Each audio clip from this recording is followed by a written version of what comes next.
예, 안녕하십니까. 이렇게 2002년도 시민대학에 이렇게 함께 할 수 있는 기회를 주셔서 감사합니다. 이번 강의는 지역경제의 이해와 사회적 경제의 의미에 대해서 강주 지역경제를 중심으로 살펴보도록 하겠습니다. 먼저 여러분들의 이해를 돕기 위해서 전체적인 그 큰 목차에 대해 설명을 하겠습니다. 오늘 강의는 지역경제 순환체계의 이해라고 하는 그런 측면에서 여러분들이 강주의 지역경제의 경제순환 체계를 이해하기 위해서는 이론적으로 이게 어떤 식으로 경제학적으로 이렇게 지역경제가 순환하는가라고 하는 것들을 여러분들이 알 필요가 있습니다. 그래서 첫 번째로 이거 경제학의 어떤 기반에 해서 여러분들이 이 지역경제가 어떤 식으로 순환하고 또 그다음에 경제가 흘러가는가라고 하는 것들을 알 수 있도록 이론적인 측면에서 살펴보고요. 두 번째로는 강주에 실제적으로 눈에 보이지 않는 그런 경제가 이런 경제학의 어떤 이론의 관점 속에서 살펴보게 되면 눈으로 볼 수 있는 그런 경제를 여러분들이 직접 목격할 수 있을 겁니다. 그래서 이런 그 데이터를 바탕으로 해서 강주 지역 경제가 어떻게 움직이고 있는가라고 하는 것들을 살펴보도록 하겠습니다. 더불어서 여러분들이 강주 지역 경제 현상만을 보면 별로 재미없을 것 같아 가지고요. 이러한 그 지역 경제가 어떤 식으로 성장 발전할 것인지, 그러한 측면에서 강주 지역 경제는 어떤 문제가 있는 것인지라고 하는 그런 부분들을 여러분들이 스스로 생각할 수 있도록 이런 강주 지역 경제의 현황에 대해서, 그리고 이 부분들이 어떻게 발전하는 것을 함께 생각할 수 있는 그런 부분들을 강주 지역 경제의 순환 체계의 그 부분에서 살펴보도록 하겠습니다. 그 세 번째로는 이런 큰 강주 지역 경제 측면에서 최근에 굉장히 이제 화두로 떠오르고 있는 그 사회적 경제라고 하는 그런 부분들이 어떤 의미를 갖는가라고 하는 것들을 살펴보도록 하겠습니다. 그래서 경제의 순환 체계 속에서 사회적 경제의 의미와 또 이렇게 어떤 식으로 발전되어 가야 될 것인지라고 하는 그런 측면을 함께 살펴보도록 하겠습니다. 먼저 그 지역경제의 순환체계 이론적인 이해를 돕기 위해서 우리가 여러분들이 지금 경제 현황과 더불어서 이런 것을 어떤 식으로 이해를 할 것을 문제의식을 여러분들을 갖게 하기 위해서 먼저 이제 코로나19 이후에 한국 그 경제의 전망과 미래 사회에 대해서 살펴보도록 하겠습니다. 이 부분들은 지금 최근에 코로나19에 의해서 굉장히 지역경제가 어려운 그런 상황 속에서 여러분들이 이론적으로 이런 부분들을 이해할 수 있도록 하는 문제의식을 갖게 하기 위해서 강주에 뿐만 아니라 우리 한국에 있어서의 코로나19의 그런 경제 전망을 살펴보도록 하겠습니다. 그리고 그 이후에 이론적인 측면에서 이걸 어떻게 바라봐야 될 것인지라고 하는 것들을 살펴보도록 하겠습니다. 먼저 제가 그 동영상을 준비를 했는데요. 이 부분에는 많은 경제적인 용어가 아마 나오게 될 겁니다. 이런 경제적인 용어는 제가 뒤편에서 이론적인 측면에서 여러분들에게 설명을 좀 드리도록 하겠습니다.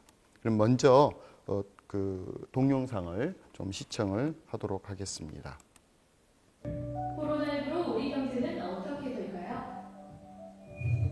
현재까지 주로 서비스업이 위축되며 경제 성장률은 1.3%까지 하락했는데요. 코로나19 확산이 단기간에 종식된다면 서비스업이 회복하면서 경기가 반등하겠지만 확산이 장기화된다면 글로벌 경기 침체로 이어져 내부재 소비와 기업의 투자가 위축되고 특히 투자와 밀접한 자본재와 중간재를 주로 수출하는 제조업 중심의 우리 경제는 다른 나라보다 더 큰 타격을 받을 수 있습니다. KDI는 코로나의 지속 기간에 따라 가상의 시나리오를 설정해 우리 경제가 어떻게 될지 전망해봤습니다. 먼저 국내에서는 상반기, 해외에서는 하반기부터 코로나19 확산이 점차 잦아든다면 2020년에는 0.2% 성장할 수 있을 것으로 예측됩니다.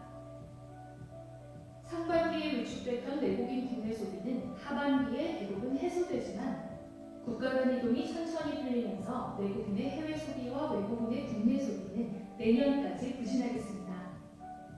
수출은 하반기에 해외 기업들의 투자가 다시 살아나면서 부진이 조금씩 나아지겠습니다.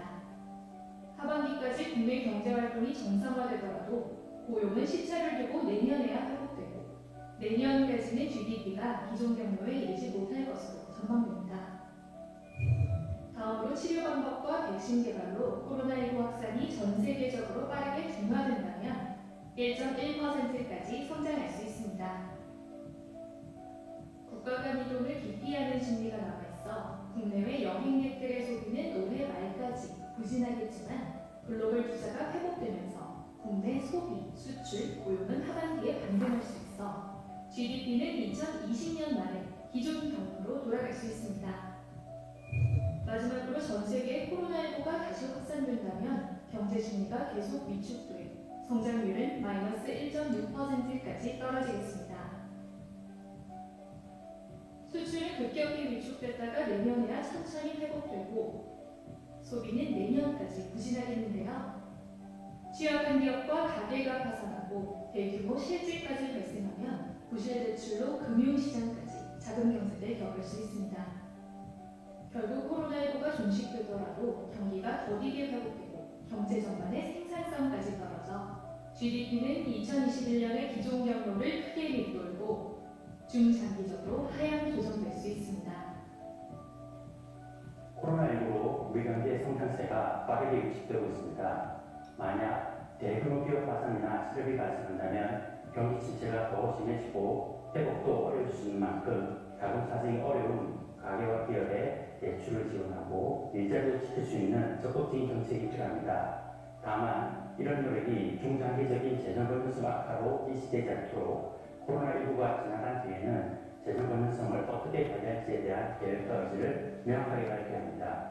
또한 광범위한 지원 정책으로 자원이 사양 산업에 계속 투입되어 오히려 신성장 산업의 발달이 저해되는 것을 막아야 합니다. 나아가 코로나19가 글로벌 경기 침체로 이어지고 있기 때문에 신국 채무의 상한을 위해하고 통화사업 협정을 체결하는 국제 공조도 필요합니다. 여러분들이 그 코로나19 이후에 한국 경제 전망을 KDI의 그런 동영상을 통해서 살펴봤습니다. 여러분들이 동영상에서 보듯이 그 안에 생산이 이야기가 되어지고 소비가 이야기가 되어지고 투자가 이야기가 되어지고 수출이 이야기가 되어집니다. 근데 도대체 이런 생산, 소비, 수출 이런 부분들을 어떻게 알 수 있을까요? 이런 부분들을 알 수 있도록 만들어지는 것이 경제학을 기반으로 한 경제 순환 시스템의 이론적인 것이 있기 때문에 이게 가능하게 된 겁니다. 더불어서 여러분들이 이러한 그 큰 코로나19와 같은 그 사회에 있어서의 새로운 패러다임 어떤 변화의 계기가 되어지는 그런 부분들이 있습니다만은 이와 더불어서 중장기적인 그런 관점 속에서 우리 그 생활뿐만 아니라 산업, 경제에 있어서 큰 변화를 일으킬 수 있는 그런 부분이 이제 4차 산업혁명이라고 이야기할 수 있겠습니다. 이런 4차 산업혁명이 결국은 생산과 소비와 그다음 수출과 다양한 부분에 경제적인 측면에서 영향을 미칠 거로 예상이 되고 있습니다. 그리고 이런 부분 속에서 더불어서 시민의 그런 생활, 이런 부분에도 생활 패턴에도 영향을 미칠 수 있는 그런 4차 산업혁명에 대한 그런 부분들을 살펴보도록 하겠습니다. 4차 산업혁명은 여러분들도 익히 아시고 계시겠습니다만은 그런 사물 인터넷과 인공지능 그런 기술을 통해서 사람과 사물을 실시간으로 연결하는 초연결 사회를 만든다라고 하는 것이 핵심입니다. 그러기 위해서 다양한 기술들이 지금은 직접 생활에 있어서 여러분들이 접할 수 있을 겁니다. 예를 들어서 우리 학생들 같은 경우는 최근에 AI 면접이라고 하는 것들을 받게 됩니다. 그건 과거 몇 년 전만 해도 상상을 초월한 그런 부분인데 이제는 학생들이 굉장히 이런 부분들을 굉장히 익숙하게 접하고 있는 그런 부분들이고 있습니다. 더불어서 우리 생활 변화를 보게 되면 우리 그 자동차 같은 경우도 과거에 아날로그식 운전 방법 속이 아니라 지금은 전장이라고 하는 그런 부분에서 자율주행, 자동을 할 수 있는 그런 단계까지 이렇게 되어져 있고 최근에 출시되어지는 많은 자동차들이 반자율주행을 할 수 있는 그런 기능을 탑재하고 있습니다. 따라서 4차 산업혁명이라는 것이 먼 곳에 있는 것이 아니라 바로 우리 가까이에 있고 이 부분들이 생산, 소비, 고용에 굉장히 밀접한 영향을 미칠 거라고 하는 것입니다. 그래서 우리가 이러한 부분들을 우리가 살펴보기 위해서는 이러한 것들을 좀 구체적으로 살펴볼 필요가 있겠습니다. 이 부분들도 제가 여러분들한테 이렇게 말로 이렇게 이야기하는 것보다는 인터넷 동영상 자료를 통해서 그런 부분들을 좀 살펴본 다음에 우리가 이러한 문제의식을 바탕으로 해서 그러면 지역경제, 국가경제를 어떤 식으로 파악할 수 있을 것인가라고 하는 그런 문제의식을 갖도록 하겠습니다. 그러면 4차 산업혁명의 의미에 대해서 동영상을 좀 보면서 좀 이해를 돕도록 하겠습니다. 18세기 말 증기기관의 도입과 함께 시작된 1차 산업혁명으로 인해 최초의 기계식 생산이 가능해졌습니다.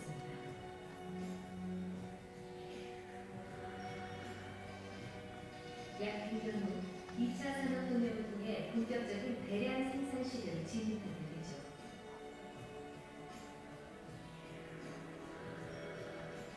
산업혁명의 시대로 접어든 건 채 50년이 지나지 않았는데 컴퓨터와 정보통신 기술을 통한 지식정보 혁명이에요. 인류는 현재 4차 산업혁명이라는 새로운 시대에 접어들었습니다. 기존의 디지털 기술들을 융합하면서 획발적인 변화를 불러올 것으로 전망하고 있죠.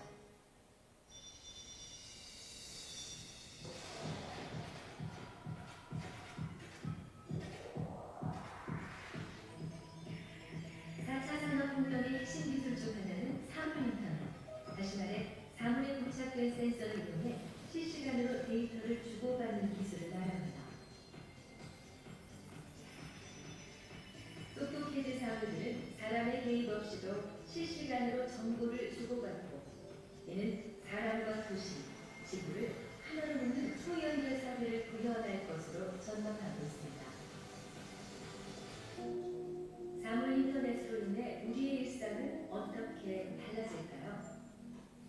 스마트폰을 이용해 커피를 내리거나 빵을 굽고 자동차에 시동을 걸 수도 있죠. 출근길에 집안의 불을 끄지 않았다는 걸 알게 된다면 버튼 하나로 조작이 가능한 세상이 눈앞에 다가왔습니다. 교통사고와 같은 긴급 상황에서는 더욱 큰 위력을 발휘하죠. 누군가의 신고 없이도 곧바로 구급차가 출동하게 되고 구급차가 이동하는 도중 환자의 정보가 병원에 전송돼 즉시 치료가 가능하게 됩니다.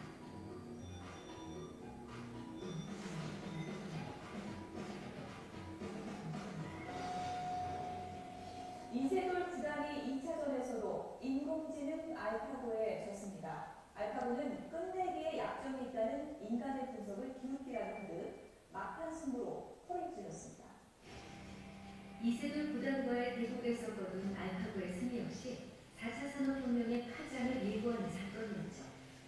But AlphaGo was steadily more confident as the game went on. So AlphaGo seemed to know what was happening.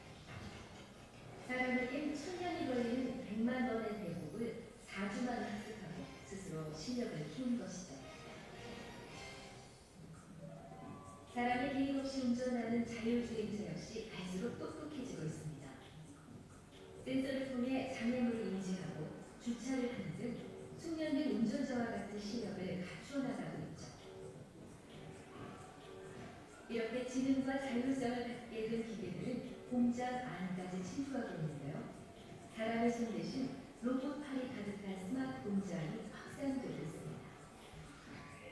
더욱이 3D 프린팅, 사물 인터넷, 인공지능 등의 기술을 기반으로 하는 4차 산업혁명의 특징은 하나의 기술혁명이 아니라는 점입니다. 이 기술들이 융합하면서 가공할 위력을 갖게 되고 인류는 대전환기를 맞게 될 거라는 게 전문가들의 예측이죠. 여러분들이 이런 4차 산업혁명의 의미를 이 동영상을 통해서 좀 살펴봤습니다.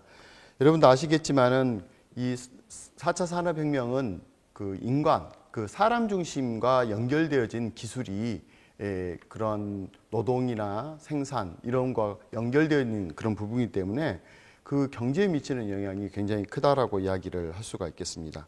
특히 이제 현상의 물리적인 세계와 가상 세계가 연결이 되어져서 이러한 부분들을 인간이 직접 하지 않아도 이런 부분들을 가상적으로 해보고 또 효율적으로 이런 부분들을 경험할 수 있는 이러한 것들을 함께 이렇게 할 수 있는 그런 세대로 변화함에 따라서 이제 사회가 이제 변화한다라고 할 수 있겠습니다. 따라서 이러한 부분 속에서 우리가 이제 경제적 차원에서도 대응이 이제 필요하다라고 하겠습니다. 그러면 우리가 이제 이런 부분들을 대응을 하기 위해서는 우리가 경제에 대한 국가 경제랄지 지역 경제에 대해서 우리가 어떻게 인식을 해야 될 것인지, 우리가 현상을 제대로 알아야지만 거기에 대한 진단과 더불어서 대안을 찾을 수가 있듯이 경제도 마찬가지입니다. 경제도 우리가 눈에 보이지 않고 알 수가 없다면 경제를 어떻게 대응해야 될지, 어떤 식으로 우리가 그런 거 앞으로 나아가야 될지 이런 부분들을 알 수가 없습니다. 이제 이런 부분들을 경제학에서는 경제 이론을 바탕으로 해서 경제의 흐름을 살펴볼 수 있는 그러한 이론들을 만들었고, 그러한 그 이론들 속에서 이러한 것들을 파악을 했을 때 여러분들이 그러한 이론적인 기초를 바탕으로 해서 경제를 보이게 되면 그동안 보이지 않는 그런 세계가 볼 수 있고, 또 앞에서 여러분들이 코로나19의 그 한국 경제 전망과 같은 그러한 부분들을 보다 심층적으로 이해할 수 있지 않을까 하는 그런 생각이 듭니다. 경제를 이해를 할 때 가장 중요한 부분들은 경제활동 주체입니다. 경제활동 주체는 크게 경제에서는 세 가지를 이야기합니다. 하나는 가계, 그 다음에 기업, 그 다음에 정부입니다. 근데 경제학 같은 경우도 이제 가계, 기업, 정부 중에 특히 가계와 기업을 중심으로 해서 시장을 설명을 하고 있고요. 거기에 이제 정부는 거기 시장에서 할 수 없는 이러한 부분들을 정부가 개입해서 하는 것으로 전체적으로 살펴보고 있습니다. 그래서 여러분들이 이제 이 큰 흐름을 알게 되면, 이 본질을 알게 되면 여러분들이 경제가 보이기 시작하고요. 그런 경제가 보이는 그런 부분 속에서 그런 용어들도 여러분들이 살펴보게 된다면 앞에서 코로나19의 국민 경제에 있어서의 그런 변화라고 하는 그런 것들을 보다 심도 있게 이해할 수 있지 않을까 하는 생각이 듭니다. 먼저 경제활동 주제의 가장 중요한 부분들이 기업이라고 할 수 있겠습니다. 기업에서 보면 아시겠지만 기업은 크게 재화 서비스 시장과 생산 요소 시장을 바탕으로 해서 생산 활동을 하고 경제 활동을 하고 있다라고 할 수 있겠습니다. 결국 기업이 재화 서비스 시장은 가계와 연결이 되겠죠.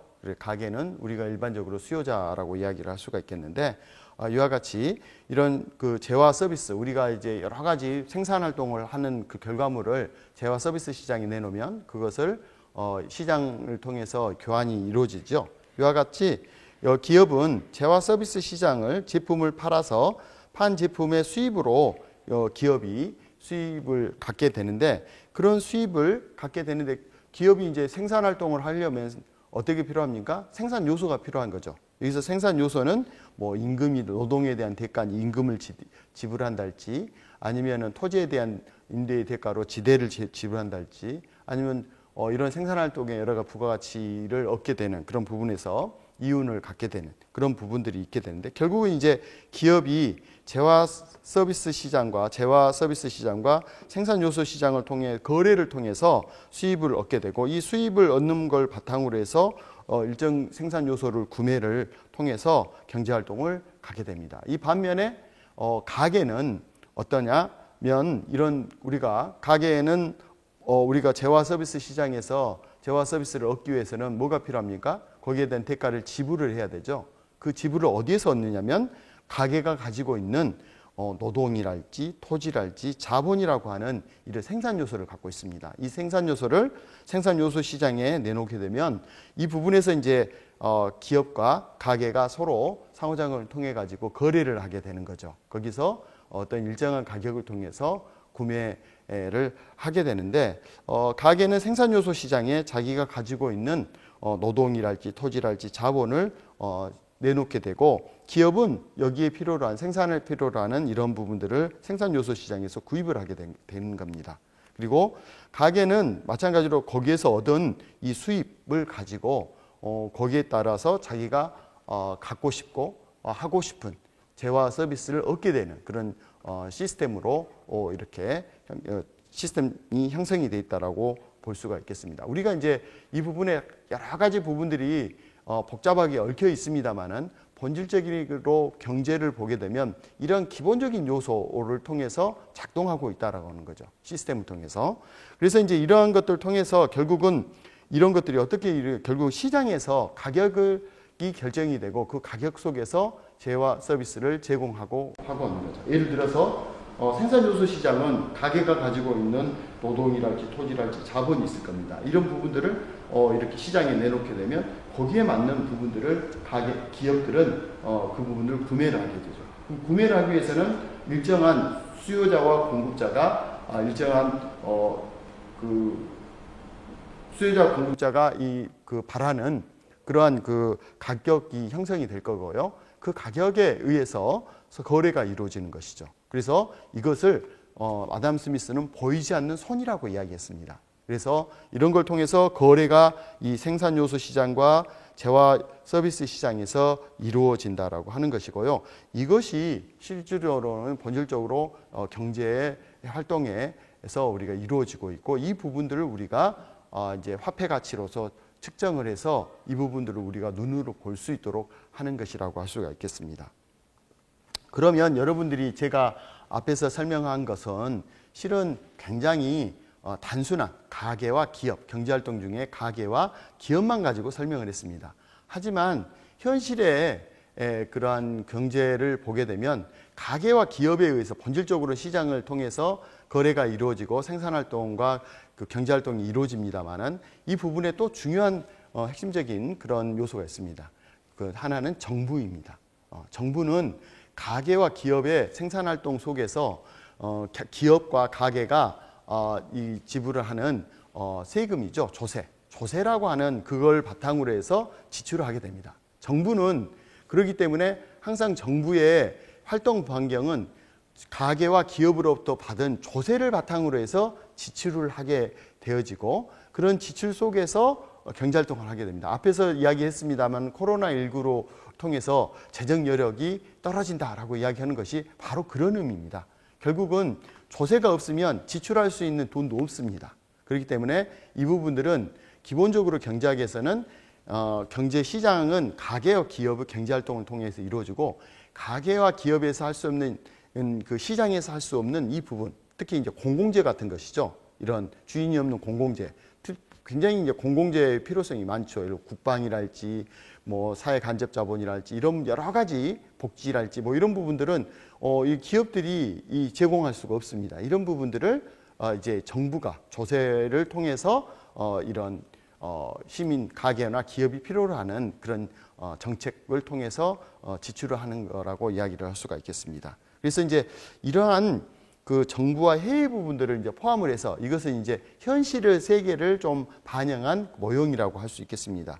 그래서 이런 부분 속에서 결국은 우리가 그러한 그 경제 활동 속에서 어떻게 그 순환이 이루어지고 흐름이 이루어지고 있는가라고 하는 걸 파악하기 위해서는 이 지금 확장된 개방형 모형을 여러분들이 인지를 하시면 앞에서 그 코로나19에서 일구의 그 경제 전망에서 나온 그런 부분들을 대부분 이해할 수가 있을 겁니다. 그러면 먼저 이제 기업을 중심으로 우리가 살펴보도록 하겠습니다. 기업에서 재화 생산 요소를 구입을 해가지고 재화를 만들어서 시장에 재화 서비스 시장에 파괴하게 되는데 이런 생산을 활동을 이제 기업을 하게 되겠죠. 기업이 하게 되어지면 그 기업에서 이제 생산 활동을 하게 되면 그것이 이제 총소득이 되어집니다. 이제 총소득에서는 앞에서 제가 이야기를 했지만 가계와 기업 부분은 이 부분이 생략되어 있습니다. 그래서 가계와 기업에 의해 가지고 가계는 어떻게 보면은 거기에 따른 여러 가지 그 생산 요소를 이 기업의 그 시장에 팔므로 인해서 얻어지는 그 소득을 통해서 경제 활동을 하게 된다는 것입니다. 그러면 가계나 기업에 있어서의 이런 이런 가게를 중심으로 살펴보면 이런 소비 활동을 이제 한다라고 봤을 때 이제 가게와 기업이 소비 활동을 하게 되면 이 소비 지출은 여기 소비 지출에는 이제 두 가지가 있습니다. 하나는 그 가계의 소비 지출도 있지만 정부 소비 지출도 있어요. 그래서 일반적으로 이제 이 정부가 하는 거 소비 지출은 이게 정부가 여러 가지 구매하는 거 소비 지출이라고 이야기를 하고요. 이것은 가게가 가게나 기업이 정부에 이제 세금을 내게 되면 거기에 따라서 여러 가지 재정 정책을 통해서 이제 받게 되는 거죠. 그러면 가게는 소비를 주체가 돼서 소비를 하게 됩니다. 그리고 정부가 지출하는 것을 여기서 C하고 G가 뭐냐면은 이게 이제 가계의 지출이 되고요. G는 거버먼트가 하는 지출이 됩니다. 그래서 뒤에서도 이제 통계 데이터를 여러분들이 접하게 될 건데요.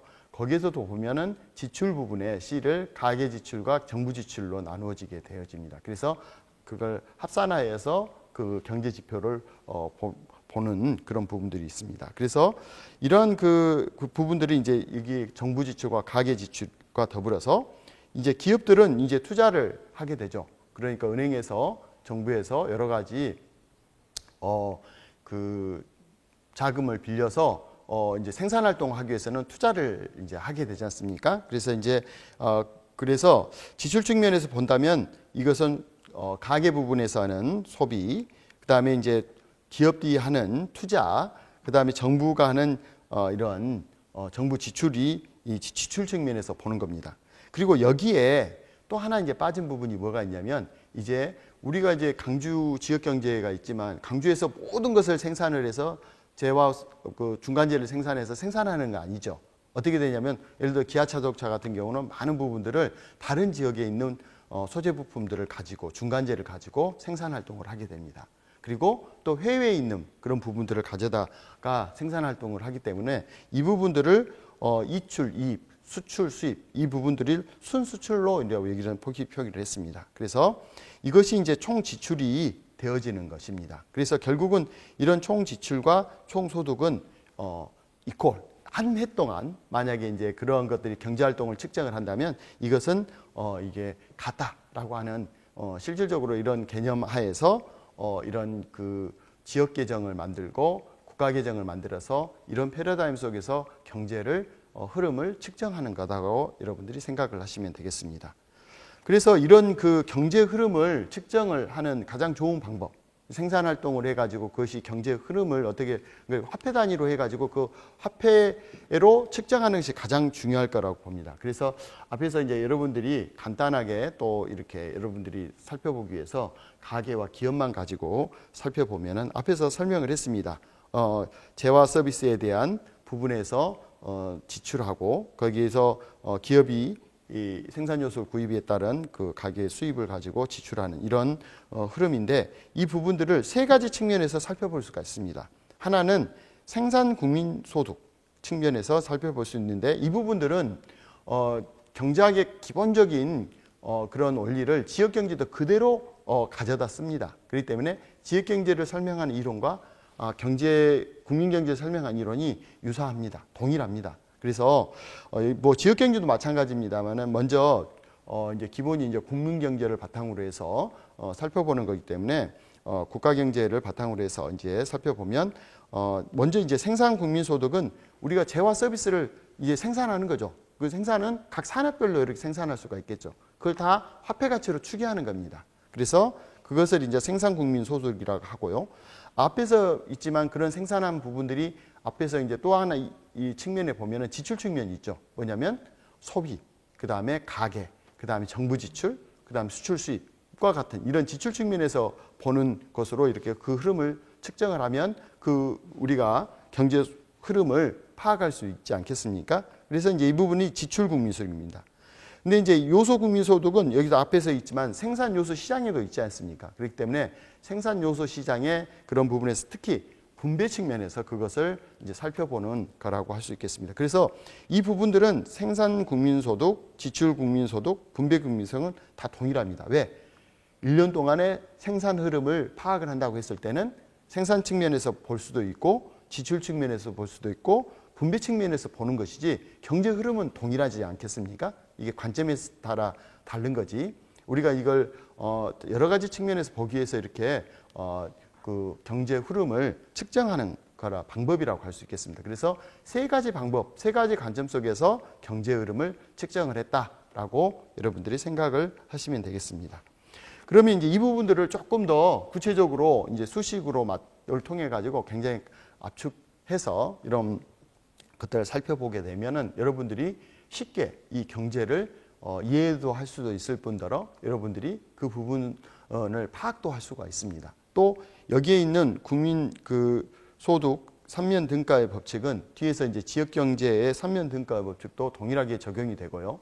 또 지역이 어떻게 성장하느냐 이런 부분들의 이 솔루션, 이런 해답을 찾는 데에도 여기에 이 모든 부분들이 포함이 되어 있다라고 여러분들이 생각하면 되겠습니다. 따라서 이것은 이제 좀 구체적으로 여러분들이 살펴보게 되면 여러분들이 이제 경제 구조의 속에서 어떤 식으로 대응을 할 수 있는 것인지라고 하는 것을 다양하게 생각할 수 있는 어떤 기제를 여기서 발견할 수가 있지 않을까 하는 생각이 듭니다. 앞에서 제가 설명을 했듯이 생산 국민소득은 그야말로 최종 재화 서비스를 시장 가치로 이렇게 측정한 겁니다. 그래서 결국 이 부분은 부가가치라고 이야기합니다. 여러분들 굉장히 많이 일반적으로 많이 듣고 있죠. 부가가치를 높여야 된다는 그런 것들을 하고 있는데, 그래서 이제 이런 부가가치라고 이야기를 하는데, 이 부가가치를 아까 했지만은 지출 측면에서 분배 측면에서 살펴보는 겁니다. 그래서 이제 이 부가가치 여기는 이제 각 산업별로 이런 것들을 측정을 할 수가 있어요. 제가 이제 지금 이제 저는 이제 대학에서 근무를 하기 때문에 교육 서비스에 포함을 하고 있잖아요. 그러면 제가 얘는 다 세금을 내게 됩니다. 거기 보면 제 경제활동을 하는 부분들이 다 잡히게 됩니다. 그것을 다 추계를 하게 되면 되거든요. 그러면 농업, 제조업, 서비스 크게는 이 부분이지만 그 세부적으로 하면은 각 세부적인 그런 직업별로 이게 모든 경제활동이 잡히게 되는 겁니다. 그런 식으로 해서 이런 경제 흐름을 파악을 한다라고 이야기를 할 수가 있겠습니다. 앞에서 이야기했던 지출국민소득은 제가 설명했던 소비 C, 투자는 I라고 이야기를 하고요. 정부 지출은 G라고 설명하고 그 수출은 엑스포트해서 X라고 이야기를 합니다. 그리고 이 부분 속에서 이제 분배 측면에서 이걸 보게 되면 어떻게 되냐면 분배는 이제 소비를 하게 되죠. 왜? 여러분들이 이제 소득이 있게 되면 소득을 가지고 여러분들이 소비도 하지만 소비도 하죠. 그러면 더불어서 여러분들 저축도 하지 않습니까? 그리고 더불어서 또 세금도 내죠. 조세도 지출을 하게 되죠. 그 다음에 여러분들이 이제 수입 부분들, 경제 측면에서는 여러분들 수입품도 살 수도 있는 부분들이 있지 않습니까? 그래서 이와 같이 이제 지출을 해서 이 부분들이 이제 분배 측면에서 이걸 보는 것입니다. 그래서 분배 측면에서 본다면 크게 나눠지면 이 부분들이 다시 뭘로 다시 우리가 볼 수가 있냐면 피용자 보수. 여러분들이 뒤에서 경제 이제 지표를 보게 되는데 그 용어로 사용되어집니다. 피용자 보수는 굉장히 이제 어렵습니다만 여러분 한자로 이게 피용자 보수라고 하는 거죠. 그래서 이것은 내가 가지고 있는 노동이랄지, 내가 가지고 있는 토지랄지, 내가 가지고 있는 여러 가지 자본에 대한 것들을 시장에 내놓게 되면 거기에 따라서 내가 받는 것이 있겠죠. 노동을 시장에 팔게 되면 제가 임금을 받게 되고요. 그 다음에 제가 가지고 있는 토지나 부동산을 받게 되면 거기에 대한 임대료랄지 이런 부분에 있어서의 지대를 받게 되죠. 근데 제가 가지고 있는 자본을 은행에 맡겨놓으면 이자를 받게 되잖아요. 이것을 모두 합쳐서 피용자 보수라고 이야기합니다. 그래서 생산 요소를 시장에 내놔서 시장으로부터 받는 이 부분들을 피용자 보수라고 이야기를 하고요. 그 다음에 이제 생산 활동을 함에 따라서 나타나는 영업이익이 있겠고, 그 다음에 이제 여러 가지 경제 정책을 통해서 여러 가지 보조금도 받지만 또 이제 간접세를 또 내게 되지 않습니까? 그래서 이제 그런 것들. 그 다음에 이제 고정자본이라고 하는 것은 감가상각입니다. 뭐든지 여러분들이 생산 활동을 하게 되면 사는 날부터 이제 감가상각이 시작이 되는 거잖아요. 그렇죠? 이와 같은 것들이 있다라고 하는 전체하에서 1년, 예를 들면 우리나라의 국민 경제 1년 동안의 그 흐름을 이런 관점 속에서 파악한다라고 생각하시면 되겠습니다. 동일하게 지역 경제도 이런 관점 속에서 지역 경제를 파악한다라고 여러분들이 생각을 하시면 되겠습니다. 근데 1년 동안 생산하고 1년 동안에 지출하고 1년 동안 분배하는 것이 동일하겠죠. 이것을 통계적으로 맞춰서 이 흐름을 파악을 하는가라고 할 수 있겠습니다. 그래서 이제 이 부분들은 제가 시간이 많이 없기 때문에 굉장히 간략하게만 설명을 드리고요. 그 다음에 이제 이 부분들을 조금은 이제 용어를 여러분들이 뒤에서 이제 이해를 해야 되기 때문에 조금 이 부분들을 파악할 필요가 있지 않을까 하는 생각이 듭니다. 그래서 이것을 이제 소득 계정이라고 이야기를 하는데 아까 앞에서 이야기했던 중복됩니다만은 생산 소득은 재화 서비스에 우리가 이제 매출을 하게 되는데 그 매출에는 뭐가 포함이 되어 있습니까? 중간재가 포함이 되어 있습니다. 예를 들어서 이게 생산을 딜러가 있죠. 그 자동차 딜러가 있으면 자동차 딜러 같은 경우가 자동차를 한 대 팔면 예를 들어서 2천만 원이다 그러면 2천만 원이 다 딜러 것이 아니죠. 그 부분들을 이 자동차 회사에 그걸 줘야 되지 않습니까? 그걸 이제 중간재. 마찬가지로 기아자동차도 마찬가지죠. 저희 기아자동차도 생산 활동을 하게 되면 거기에 대한 생산을 해서 그 판매한 대금을 다 자기가 갖는 게 아니라 거기에 생산 요소, 중간재를 또 구입을 해서 하기 때문에 그걸 뺀 나머지 부분들이 부가가치라고 이야기하겠죠.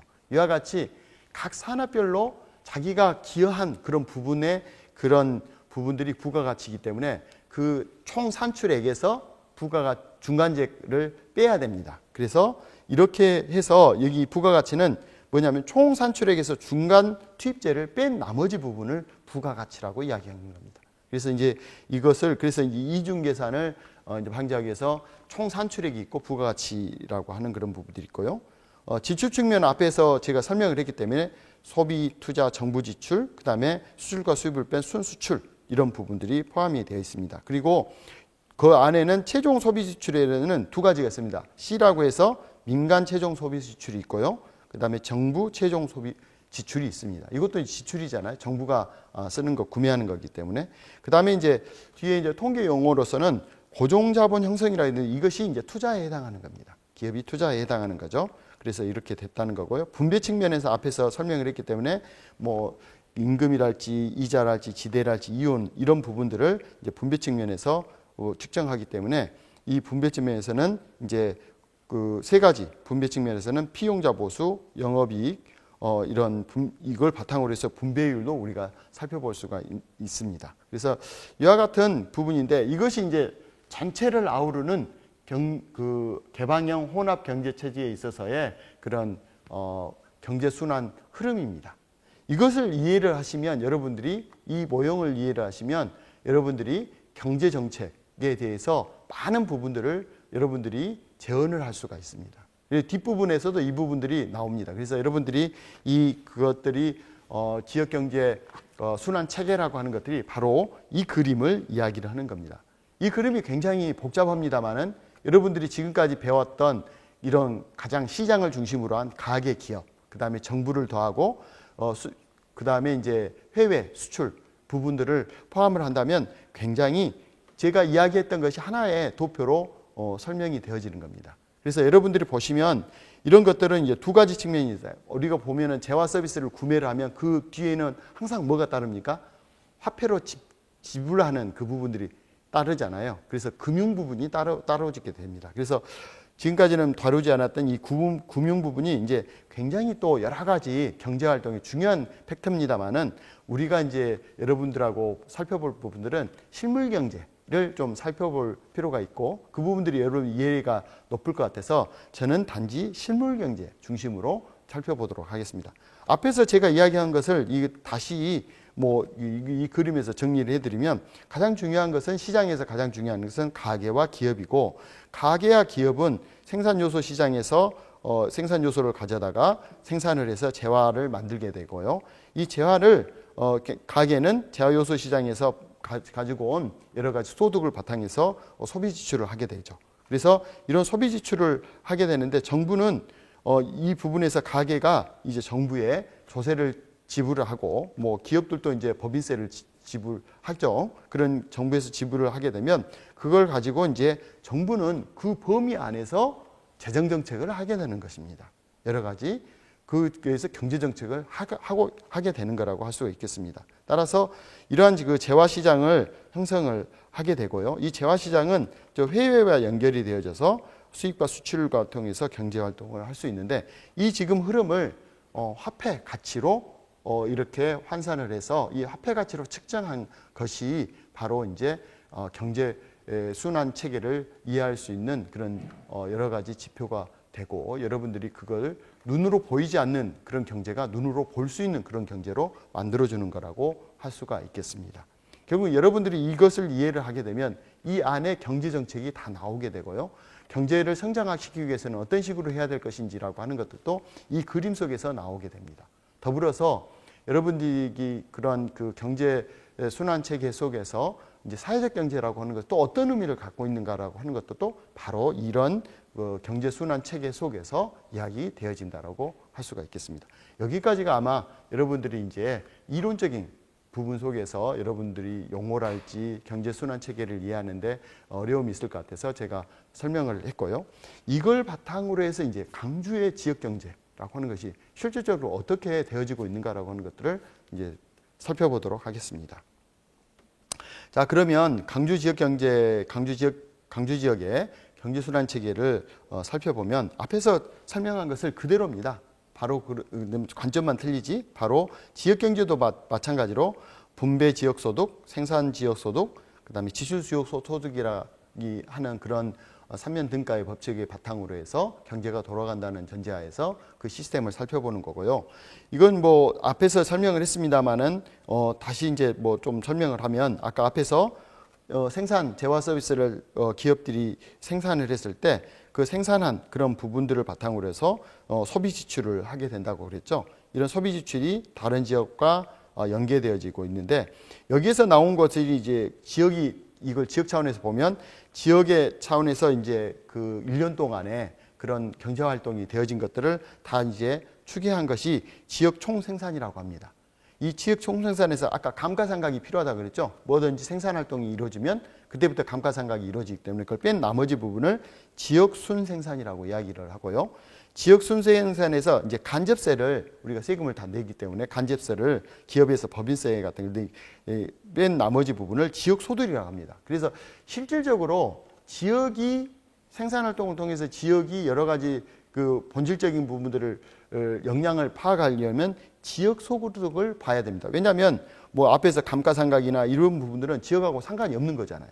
원천적으로 다 국가가 가져가고 원천적으로 없어지는 그런 부분이기 때문에.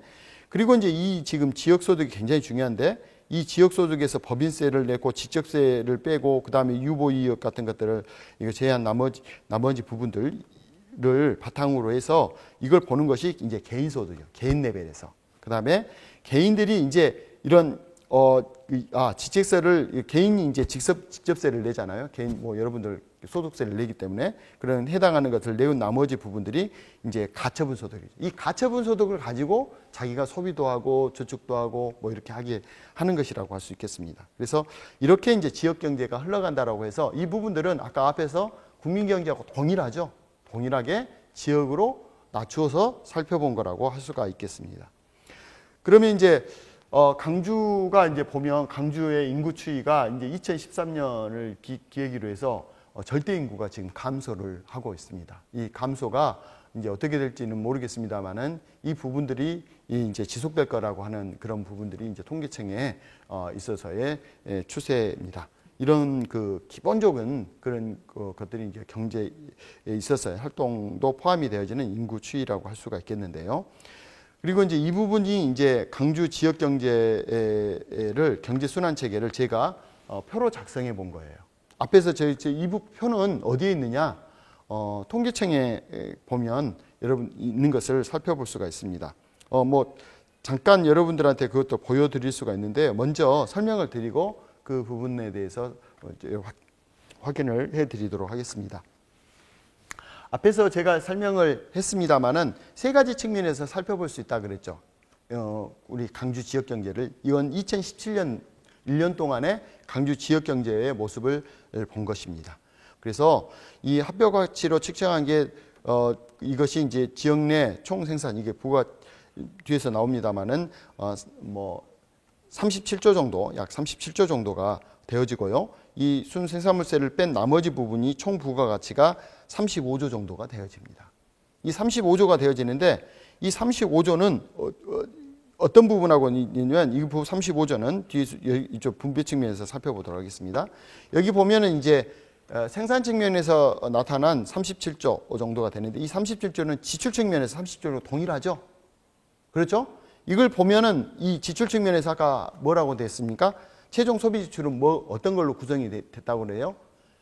정부 지출, 소비 지출하고 개인 그다음에 소비 지출하고 이제 정부 소비 지출, 정부가 하는 거하고 정부 지출하고 그다음에 그냥 소비 지출이 있다 그랬죠. 그 민간 소비 지출이 있다고 그랬죠. 민간과 정부가 있다고 그랬는데 이걸 두 개 합친 것이 바로 이제 32조 정도가 되고요. 총 자본 정서 나왔죠. 이건 뭐라 했습니까? 투자라겠죠. 투자 부분이 9조 정도가 되고요. 그다음에 우리 보시면 아시겠지만 우리 지역 경제가 이제 좀 심각한 부분이 재화 서비스 순이출. 순이출은 뭐냐면 수출, 수입, 이출, 이입. 이출, 이입은 뭐냐면 지역 간에 나가는 것을 이출, 지역 다른 데에서 중간재를 도는 거 이입이라고 이야기합니다. 그다음에 이제 수출은 뭡니까? 우리가 생산한 것을 재화 서비스를 외국에 하는 것을 수출이라 하고 외국에서 생산하는 것을 하는 것 수입이라고 이야기하죠. 이것을 다 합쳐서 그 부분이 마이너스 4조 정도가 된다는 거죠. 결국 이제 우리 지역은 이제 수출 이출이나 수출 부분보다는 이입이나 수입 부분이 더 많다라고 이야기를 할 수가 있겠습니다. 이렇게 보면 이게 바로 지역 경제가 어떤 상황에 있는 것인지 여러분들이 그 이론을 관점에서 보면은 눈에 보이게 되죠. 그러면 분배 측면에서 한번 봐보자는 거죠. 분배 측면을 보면은 여기 보면 뭐라 했습니까? 총 산출액에서 뭘 중간재를 빼야라고 했죠. 중간재. 이게 바로 중간재입니다. 중간재가 48조 정도 돼요. 그 다음에 뺀 나머지 부분이 35조인데 이 35조 부가가치는 뭐하고 똑같아요? 여기 보시면 이걸 제외한 나머지 35조하고 동일하죠. 그렇게 되어져 있습니다. 그러면 이 분배 측면에서 그러면 그걸 구체적으로 한번 봐보자는 거죠. 제가 아까 그 지역 경제 순환 소득 체계에서 봤듯이 먼저 뭐가 없습니까? 고정자본, 소모, 감가상각은 떨어져 나간다 그랬죠. 그 다음에 떨어져 나가고 남 부분이 지역 내 순 생산인데 이제 지역 내 순 생산이 28조 정도가 되어지고요. 그 다음에 이제 기타 생산물세 또 뭐 세금이 여러 가지가 이제 이러한 3천억 정도 되고 그 다음에 이제 중요한 것이 제가 이제 그 요소 시장에서 거래되어지는 노동, 그 다음에 자본, 뭐 지대, 뭐 등등 이것을 이제 피용자 보수라고 이야기를 하지 않습니까? 그런 건데 이런 그 요소소득들이 28조 정도가 됩니다. 그러면 중요한 것은 이제 요소소득이 굉장히 중요하죠. 지역 경제에서는. 그러면 제가 이제 그 데이터를 가지고 한번 봐봤어요. 지역 내 요소소득이 어떻게 구성이 되어지는가. 그러면 이거 세 개로 나눠서 살펴봤습니다. 이것을 1차 산업, 2차 산업, 3차 산업. 그렇죠? 1차 산업이 이제 가장 중요한데 강주는 2차 산업과 3차 산업이죠. 이제 그러게 보면 강주의 그분 여기 보면은 28조 총 부가가치는 동일하죠. 28조를 여기에 있는 28조를 갖다가 한번 이것만 지역 내 생산 부분만 지금 이 지역 요소 소득 28조만 봤습니다. 지역의 요소 소득 28조 봤을 때 강주가 뭐 굉장히 제조업에서 어떤 것들이 이 생산 그 요소 소득에 기여를 하는가라고 봐봤더니 가장 효자는 뭐냐? 여기 기계 운송 장비. 이게 뭐죠? 자동차죠, 자동차. 그 다음에 전기전자. 우리 광산업으로 육성 많이 하고 여러 가지 뭐 하고 있는 전기전자, 정밀 뭐 이런 부분들이 여기에 이제 그 1조 9천억 정도 됩니다. 그 다음에 이제 그 강주가 비금속 광물이랄지 금형이랄지 이런 것들이 발달돼 있지 않습니까? 보시면 아시겠지만 이게 나타나요. 이 사업을 금방 이 눈으로 볼 수가 있습니다. 그 다음에 우리 강주 같은 경우 서비스 산업이 굉장히 큰 비중을 차지를 하고 있는데 그럼 서비스 산업의 그 요소 소득의 효자는 뭐냐? 가장 효자 요도를 하는 것은 보건, 사회복지 서비스. 굉장히 경제에 미치는 비중이 크다라고 하는 거죠. 두 번째는 사업 서비스. 세 번째로는 도서면 및 소매업. 근데 네 번째로는 교육 서비스도 굉장히 큰 비중을 차지하고 있다는 거죠. 우리가 이런 경제 순환 체계의 어떤 이론의 기반으로 이런 걸 보기 때문에 이걸 팩트로 볼 수가 있는 거예요. 자, 그러면 이것을 이제 진단을 통해서 봤더니 이런 표들을 한눈에 볼 수가 있는 겁니다. 이런 실물 경제의 흐름을 먼저 가장 중요한 게 지역 내 총생산이죠. 부가가치에 해당하는 지역 내 총생산이 35조 부분인데 이게 이제 전남과 강주를 이런 식으로 살펴볼 수가 있는 것입니다. 그래서 경제가 계속해서 보시면 아시겠지만 강주 전남의 지역 경제 계속해서 지역 내 총생산은 증가하고 있는 것이죠.